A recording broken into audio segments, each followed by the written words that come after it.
have to understand accounting. It's the language. I mean, it's like being in a foreign country without knowing the language if you're in business and you don't understand accounting.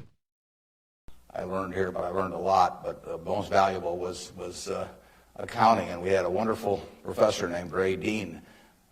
There may even be something named for him down here, isn't there? Yeah, he was, I'd been to the Wharton School, I went to Columbia Graduate School subsequently, and I took a lot of accounting courses, but by far the best instruction I received in accounting came from Ray Dean, and there's nothing more important.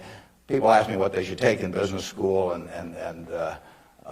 or even if they don't go to business school, what they need to know before getting in business, and I tell them, you have to understand accounting. It's the language. I mean, it's like being in a foreign country without knowing the language if you're in business and you don't understand accounting. So you want to get as comfortable with that as you are with the English language.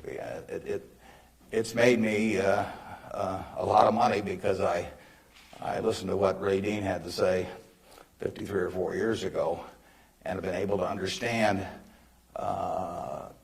what I was seeing on pieces of paper, what that told me about businesses, and the limitations of what it told me about businesses. But that's the way we invest. Yesterday I was in Knoxville, Tennessee, and we bought a company. We agreed to buy a company called Clayton Homes about a week ago. It's a big company in the manufactured home business. We agreed to pay $1.7 billion for it. I made that deal over the phone without ever meeting the people there, but I had seen enough through reading 10Ks, 10Qs, annual reports, but looking at figures, what they tell me in terms of the kind of people even running the place, the kind of accounting decisions they make and so on. I was able to make that $1.7 billion transactions over the phone. Yesterday was the first time I met the people, and their board of directors had actually approved the deal a week earlier. So it's, I couldn't have done that if I hadn't have, had a great time at Ray Dean's class 53 years ago. So if I'm going to tout one thing, aside from this particular leadership class, of course, if I'm going to tout one thing, I would tell you that get comfortable with it.